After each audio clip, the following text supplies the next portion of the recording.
وقال فرعون يا أيها الملأ ما علمت لكم من إله غيري فأوقد لي يا هامان على الطين فاجعل لي صرحا لعلي أطلع إلى إله موسى وإني لأظنه من الكاذبين.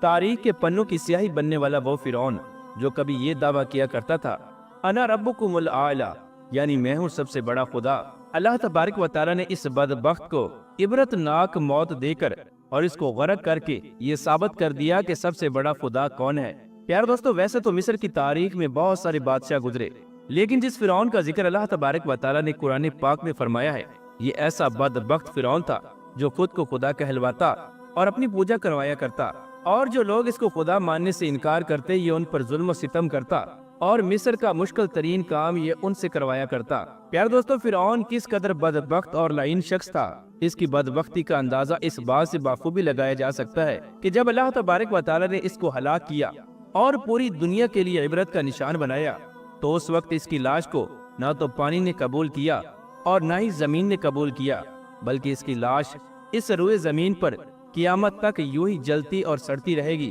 اور پوری دنیا کے ہر ایک انسان کے لیے عبرت کا نشان بنی رہے گی. پیارے دوستو، آج کی اس ویڈیو میں ہم آپ کو بتائیں گے کہ فرعون کی شادی کیسے ہوئی اور فرعون نے زبردستی کس طرح مصر کی سب سے حسین و جمیل اور پاک دامن عورت سے شادی کی، اور کس طرح فرعون نے اپنی طاقت کے زور پر مصر کی سب سے خوبصورت عورت کو اپنی بیوی بنایا، اور فرعون میں سے کتنی اولاد پیدا ہوئی، اور کائنات کے سب سے بڑے کافر فرعون کی بیوی کو اللہ تبارک و تعالیٰ نے کس طرح ایمان کی دولت نصیب فرمائی، اور کس طرح فرعون کی بیوی ایک کافر کی بیوی ہونے کے باوجود اللہ تبارک و تعالیٰ کی پاک ذات اور اس کی وحدانیت پر ایمان لے کر آئی، اور وہ کون سا ایسا کام تھا جو فرعون کی بیوی نے کیا جس کی وجہ سے اللہ تبارک و تعالیٰ نے فرعون کی بیوی کو یہ انعام عطا فرمایا کہ جنت میں اللہ تبارک و تعالیٰ فرعون کی بیوی کو حضور اکرم صلی اللہ تعالیٰ علیہ وآلہ وسلم کی ازواج مطہرات میں شامل فرمائے گا. پیارے دوستو، ان تمام تر سوالات کے جوابات قرآن و حدیث کی روشنی میں آج کی اس ویڈیو میں ہم آپ کو بتائیں گے، لہٰذا آپ سے گزارش ہے کہ ہماری اس ویڈیو کو اینڈ تک ضرور دیکھیے گا.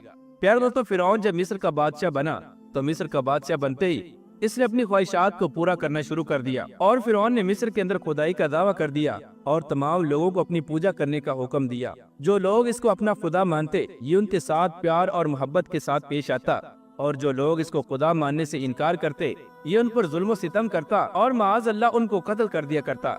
پیارے دوستو، فرعون نے جب شادی کرنے کا ارادہ کیا تو اس نے مصر کی سب سے حسین و جمیل اور خوبصورت عورت کا انتخاب کیا. فرعون نے ریان بن ولید کی پوتی حضرت آسیہ رضی اللہ تعالی عنہا کو نکاح کا پیغام پہنچایا. پیارے دوستو، ریان بن ولید وہ بادشاہ تھا جو حضرت یوسف علیہ السلام کے دور میں مصر کا بادشاہ ہوا کرتا تھا، اور حضرت آسیہ رضی اللہ تعالی عنہا اسی بادشاہ کی آل اولاد میں سے تھی. اور ریان بن ولید بادشاہ حضرت یوسف علیہ السلام کے زمانے میں حضرت یوسف علیہ السلام پر ایمان لا چکا تھا، اور اسی بادشاہ نے حضرت یوسف علیہ السلام کو عزیز مصر بنایا تھا. پیارے دوستو، فرعون جو کہ ایک جابر اور ظالم بادشاہ تھا اور یہ مسلمانوں پر ظلم و ستم کیا کرتا تھا، لہذا جب فرعون نے حضرت آسیہ رضی اللہ تعالی عنہا کو نکاح کا پیغام پہنچایا تو یہ پیغام حضرت آسیہ رضی اللہ تعالی عنہا کے والدین کو ناگوار گزرا. حضرت آسیہ رضی اللہ تعالی عنہا کے ماں باپ اس رشتے سے ناخوش تھے اور وہ فرعون کے ساتھ اپنی بیٹی کی شادی نہیں کرنا چاہتے تھے، لیکن فرعون چونکہ مصر کا بادشاہ تھا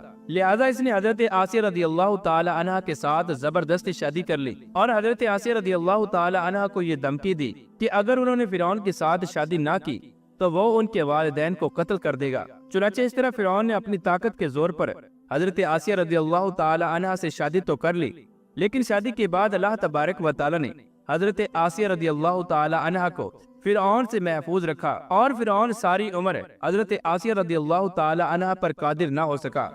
روایات میں آتا ہے کہ جب شادی کی پہلی رات فرعون اپنی بیوی سے ہم بستر ہونے کے لیے اپنے کمرے میں داخل ہوا تو اللہ تبارک و تعالی نے فرعون پر نیند کا ایسا غلبہ ڈالا کہ وہ ساری رات سوتا رہا، اور بعد روایات میں آتا ہے کہ فرعون شادی کی پہلی رات نامرد ہو گیا تھا، جس کی وجہ سے فرعون ساری عمر حضرت آسیہ رضی اللہ تعالی عنہ پر قادر نہ ہو سکا، اور اس طرح اللہ تبارک و تعالی نے اس پاک دامن خاتون کو فرعون سے محفوظ رکھا۔ اور بعض مفسرین نے یہ لکھا ہے کہ فرعون کو شادی کے بعد ایک ایسی بیماری لاحق ہو گئی تھی کہ جس کی وجہ سے طبیبوں نے فرعون کو صحبت کرنے سے منع کر دیا تھا۔ یہی وجہ تھی کہ فرعون ساری عمر حضرت آسیہ رضی اللہ تعالی عنہ کے ساتھ صحبت نہ کر سکا۔ پیارے دوستو، چونکہ حضرت آسیہ رضی اللہ تعالی عنہ اس بادشاہ کی اولاد میں سے تھی جو اللہ تبارک و تعالیٰ کے برگزیدہ نبی حضرت یوسف علیہ السلام پر ایمان لا چکا تھا، اور خود بھی حضرت آسیہ رضی اللہ تعالی عنہ ایک پاک دامن اور نیکوکار خاتون تھی، لہذا اس وجہ سے اللہ تبارک و تعالیٰ نے حضرت آسیہ رضی اللہ تعالی عنہ کو فرعون کے ناپاک جسم سے پاک رکھا اور ان کی عصمت کو سلامت رکھا۔ پیارے دوستو، بات کرتے ہیں کہ فرعون کی کتنی اولاد تھی، اور جب فرعون نامرد ہو چکا تھا تو فرعون کی اولاد کیسے پیدا ہوئی؟ بعض روایات کے اندر فرعون کی ایک بیٹی کا ذکر ملتا ہے، لیکن مفسرین اس کے بارے میں تحریر فرماتے ہیں کہ یہ بیٹی فرعون کی اپنی بیٹی نہیں تھی، بلکہ اس لڑکی کو فرعون نے کسی سے لے کر پالا تھا، اور چونکہ اللہ تبارک و تعالیٰ نے حضرت آسیہ رضی اللہ تعالی عنہ کو فرعون سے محفوظ رکھا تھا، لہذا اس وجہ سے فرعون کی اپنی کوئی بھی اولاد نہ تھی۔ پیار دوستو، وہ فرعون جو خود خدائی کا دعوے دار تھا، لیکن اس کے باوجود اللہ تبارک و تعالیٰ نے اس کی بیوی کو ایمان کی دولت کیوں عطا فرمائی؟ اور فرعون کی بیوی کو اللہ تبارک و تعالیٰ نے ایمان کے ساتھ ساتھ جنت، اور جنت کے ساتھ ساتھ اپنے پیارے حبیب حضرت محمد مصطفیٰ صلی اللہ تعالی علیہ وآلہ وسلم کی زوجہ ہونے کا شرف کیوں عطا فرمایا؟ اس کے بارے میں مفسرین ارشاد فرماتے ہیں کہ ایک رات فرعون نے ایک خواب دیکھا کہ اس کا محل نابود ہو گیا ہے۔ خوف اور دہشت کی وجہ سے فرعون کا سارا جسم لرزنے لگا۔ چنانچہ فرعون نے اپنے دربار کے اندر تمام نجومیوں کو اکٹھا کیا اور ان کے سامنے اپنے خواب کو رکھا اور اس کی تعبیر معلوم کرنے کا کہا۔ تو نجومیوں نے فرعون کے خواب کی یہ تعبیر بتائی کہ بنی اسرائیل کے اندر ایک ایسا بچہ پیدا ہوگا جو تمہاری سلطنت کو تباہ و برباد کر دے گا اور تمہاری سلطنت کو ختم کر دے گا۔ چنانچہ فرعون نے جیسے ہی یہ تعبیر سنی تو فرعون غضبناک ہو گیا، اور اس نے مصر کے اندر یہ حکم جاری کر دیا کہ بنی اسرائیل کے اندر جو بھی بچہ پیدا ہو اس کو قتل کر دیا جائے، اور بنی اسرائیل کے مردوں کو روک دیا جائے کہ وہ اپنی عورتوں کے بالکل بھی قریب نہ جائیں۔ چنانچہ اسی قتل و غارت کے دوران اللہ تبارک و تعالیٰ نے اپنی شان کی جلوہ گری دکھائی، اور حضرت موسیٰ علیہ السلام کی پیدائش ہوئی، اور حضرت موسیٰ علیہ السلام اس دنیا میں تشریف لے آئے۔ چنانچہ حضرت موسیٰ علیہ السلام کی والدہ نے قتل و غارت کے خوف سے حضرت موسیٰ علیہ السلام کو ایک صندوق کے اندر ڈالا، اور اس صندوق کو اللہ تبارک و تعالیٰ پر توکل کرتے ہوئے دریا کے اندر ڈال دیا۔ چنانچہ قدرت الہی سے ایسا ہوا کہ اس دریا میں سے ایک نہر فرعون کے محل کے قریب سے گزرتی تھی۔ چنانچہ وہ صندوق اس نہر میں سے ہوتا ہوا فرعون کے محل کے قریب آ کر رک گیا۔ چنانچہ فرعون نے جب اس صندوق کو دیکھا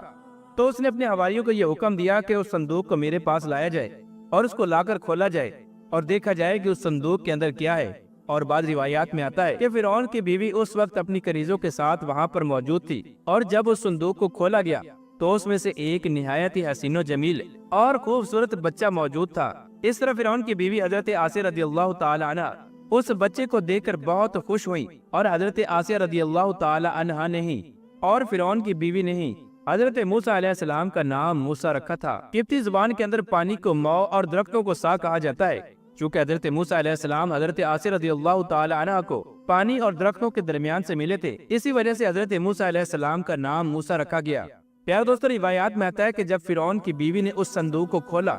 تو اس صندوق میں موجود بچے کے چہرے پر ایسا نور تھا، تو اس نور کو دیکھتے ہی فرعون کی بیوی نے اسے اپنا بیٹا بنا لیا، اور فرعون کی بیوی فرعون سے کہنے لگی کہ یہ بچہ تیرے اور میرے آنکھوں کی ٹھنڈک ہے، اسے ہرگز قتل مت کرنا۔ اس وقت نامرد فرعون اپنی بیوی سے کہنے لگا کہ یہ بچہ تم ہی رکھ لو، مجھے اس کی کوئی ضرورت نہیں۔ حدیث پاک میں آتا ہے کہ حضور اکرم صلی اللہ تعالی علیہ وآلہ وسلم نے ارشاد فرمایا کہ اگر فرعون اپنی بیوی کی طرح حضرت موسیٰ علیہ السلام کے بارے میں یہ کہتا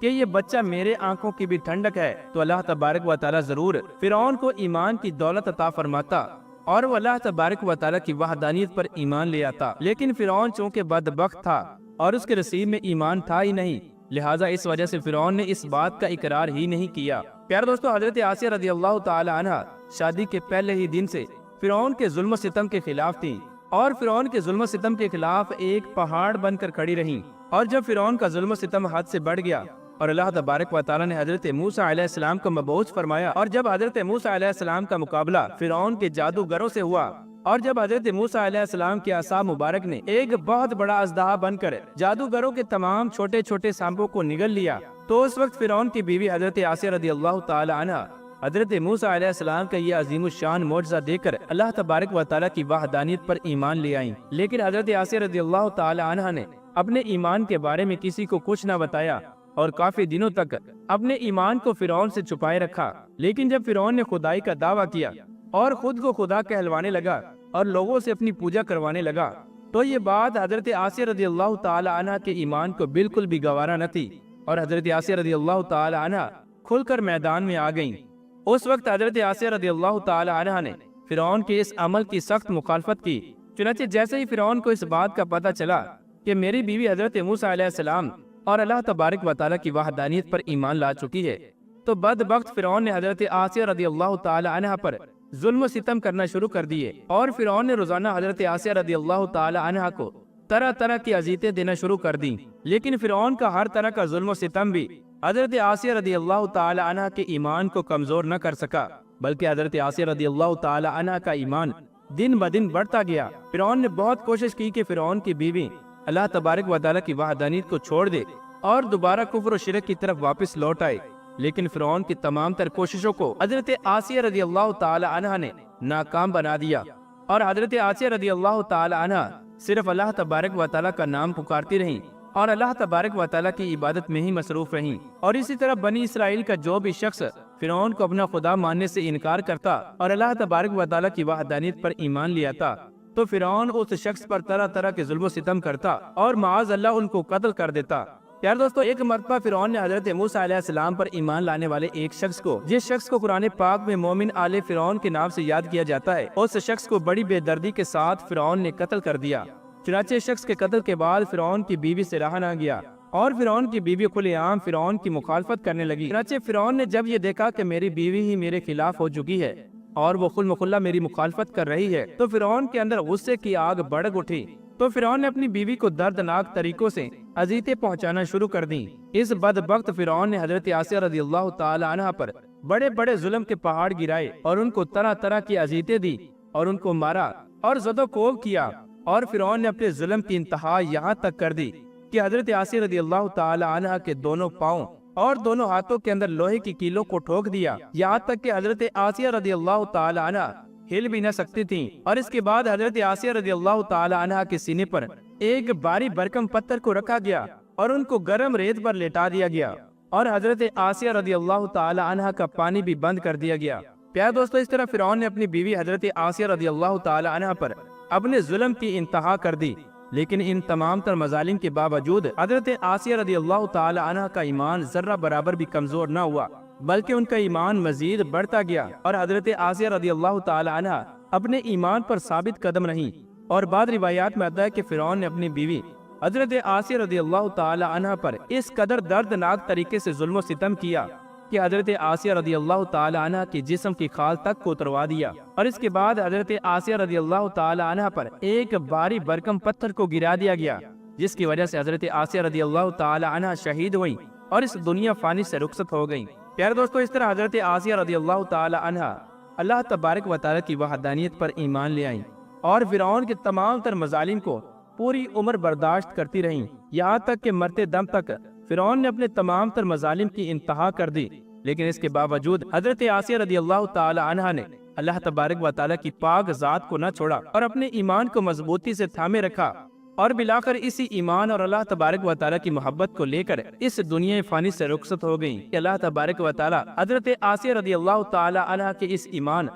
اور اس محبت سے اس قدر خوش ہوا کہ اللہ تبارک و تعالی نے حضرت آسیہ رضی اللہ تعالی عنہ کو یہ انعام عطا فرمایا کہ حضرت آسیہ رضی اللہ تعالی عنہ اللہ تبارک و تعالی کے سب سے محبوب نبی حضرت محمد مصطفیٰ صلی اللہ تعالی علیہ وآلہ وسلم کی جنت کے اندر بیوی ہوں گی،